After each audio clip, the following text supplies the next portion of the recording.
All right, good morning, everyone. First, I'd like to start by thanking Olivia. That was beautiful. She's also playing Fleetwood Mac after this, which is my favorite band, and she didn't know, so I'm super excited. I'd like to start by thanking Carrie Siegler and the Truett Center staff for inviting me to speak today at Newman Lumen. Where's my to-do list? Oh, I'm crossing it off my Elon bucket list right now. And finally, I'd like to thank my fiancé, Andy, and my supportive Center for Leadership squad who are here today. I'm thankful for their tremendous amount of support and love in the room, as always. So during my past 3 years here at Elon, I have found attending Newman Lumen to be a quintessential moment of introspection and reflection. Newman Lumen provides an opportunity for speakers to be vulnerable, share their experiences, and let folks in to learn a little bit more about them. It has allowed me to form deeper understandings of my colleagues and find connection with folks I wouldn't have otherwise. Today, I hope to fully embrace this year's theme, Stuff Happens, Stories of Change, Transition, and Transformation, and share some of the changes, both personally and professionally, that have had a profound impact on my time here at Elon. So let me start by simply stating, I hate change. I find change very, very uncomfortable. I do not do well in new situations, disruptions in my routine, or trying to anticipate the unknown. I'll be the first to tell you I'm a total creature of habit. I thrive on predictability, I crave certainty, and I love balance. So for a person who loves certainty, the past 5 months of my life have been less than predictable. When Carrie asked me to speak back in June on this theme, it came swiftly on the heels of a significant change in my professional life. So in May, my mentor, boss, and friend, Steve Mancrini, announced he'd be leaving Elon for a new position. At first, I selfishly worried about how was I going to continue to work and thrive at Elon without his daily support. As the summer quickly approached, I was on my own. We went from 5 full-time and part-time CFL staff members to summer being just me.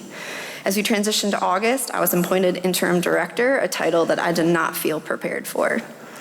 As Interim Director, I've been significantly challenged. New job responsibilities, different supervision, varying levels of student engagement, and intensely trying to find work-life balance. As Associate Director, I was super comfortable. I was confident in my skills, I felt well-versed in balancing my personal and professional life, and I felt fulfilled and empowered to try new things. But the past 5 months have challenged my confidence. Am I equipped to lead our department? Am I doing what's best for myself, for our students? Being thrust into this new professional experience was something I was hoping that would happen, down the road, after a little bit more time. I did not feel prepared to direct anything. So I'm going to equate my interim director experience to a metaphor that I'm going to borrow from Elon alum Matt Goldberg of a duck swimming.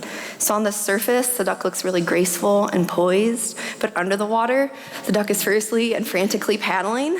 On the outside, I feel like I've got it all together. I've got this under control, I know what I'm doing, but on the inside, the change and stress of transitioning to interim director has made me feel like I'm barely holding my head above water. I've come to find when folks are asking me, how are you doing? Or how is interim director going? I usually say, do you want the real answer? Or do you have time to talk? Because it's definitely been a challenging experience. But interim, by definition, is an interval of time. I remind myself daily that this is just a moment. It's a piece of my professional experience, a snapshot of my time at Elon, a temporary change. While this interim period will be short-lived, it has resulted in significant professional growth.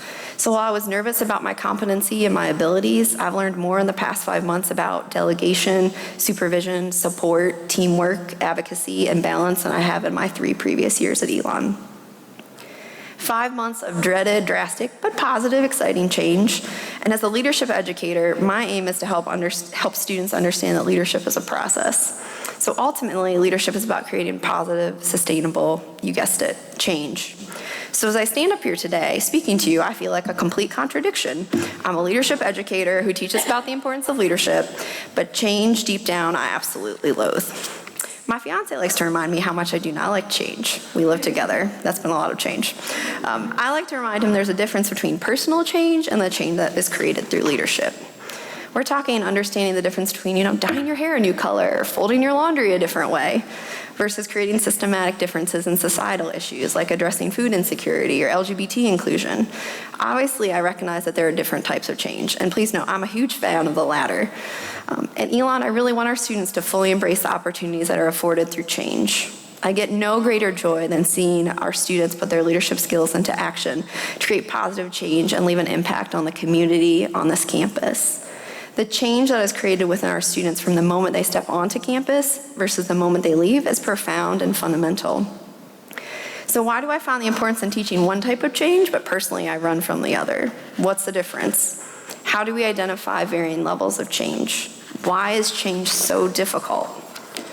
Why is it we often want to change, but find that we're unable to do so? Scholars Robert Keegan and Lisa Ley would say it's because we have a built-in aversion to change. Keegan wrote, "We've discovered a powerful dynamic that tends to keep us exactly where we are, despite sincere, even passionate intentions to change," he says. A study conducted that doctors can tell heart patients that they will literally die if they do not change their ways, and still only 1 in 7 people are able to make the successful changes. 1 out of 7. These are people who don't want to die. They want to live out their lives, fulfill their dreams, watch their children grow up, and still they can't make the changes that they need in order to survive. So if wanting to change and actually being able to change are so uncertainty linked when our own lives are on the line, how can we expect folks to create institutional or societal change? To me, this goes back to not only understanding why change happens, but understanding the barriers that inhibit us from embracing change. What are the barriers that you are facing right now and making necessary changes in your life, in your work? Where are the changes that we need to make within our own mindset, our perspectives, our assumptions? So many of my colleagues and students know I love being active and working out. I'm an avid exerciser, I love running, I'm an organic food junkie and health conscious person who typically you can find in workout clothes more often than you can find in professional attire. However, not everyone knows why this is so important to me. Keegan and Lady's study hits really close to home. I've directly seen the impact of a doctor's orders to change, or lack thereof. Unfortunately, my dad fell into the category of those 6 folks who weren't willing to change. In May 2013, a week before I started my new job at Elon, I lost my dad to a long battle to heart disease, among a number of other comorbid illnesses. He didn't listen to his doctors, but I will tell you who did listen. I did. I saw the direct impact of the behaviors that he had on his family, on him, and I promised myself that I would do everything I could to stay on this earth as long as possible. I couldn't continue to harm my body and mistreat it, and I needed to change. So since my dad's passing and during my time at Elon, I've lost nearly 80 pounds and have a clean bill of health. But this healthy mindset didn't happen overnight. I still eat pints of Jeni's ice cream, my favorite if you don't know, or sitting on the couch over going for a long run after a really tough day at work. That's what I did last night. I sat on the couch. But 1 pint of ice cream didn't cause me to be overweight. 1 run didn't get me to where I am today. It was years and years of bad decisions. So not only did I need to change my behaviors, I really needed to change my mindset. How often we focus on just our behaviors rather than our mind and our thoughts.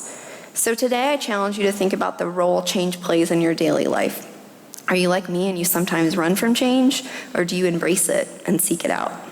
Are there changes in your life you need to make today, right now, at this very moment, that you're avoiding? Why? Are you afraid to fail? Are you afraid of the possible consequences? Again, why? Are there personal and professional transitions you need to make to feel fulfilled, to feel empowered? I hope that by sharing my story, sharing my journey as interim director, and my experiences in becoming a healthier, more active me, you've not only caught a glimpse of my story, but further understand my motivations, my behaviors, my mindset, and why I'm so passionate about leadership development, health and wellness, and yes, ultimately the change that makes this world a better place.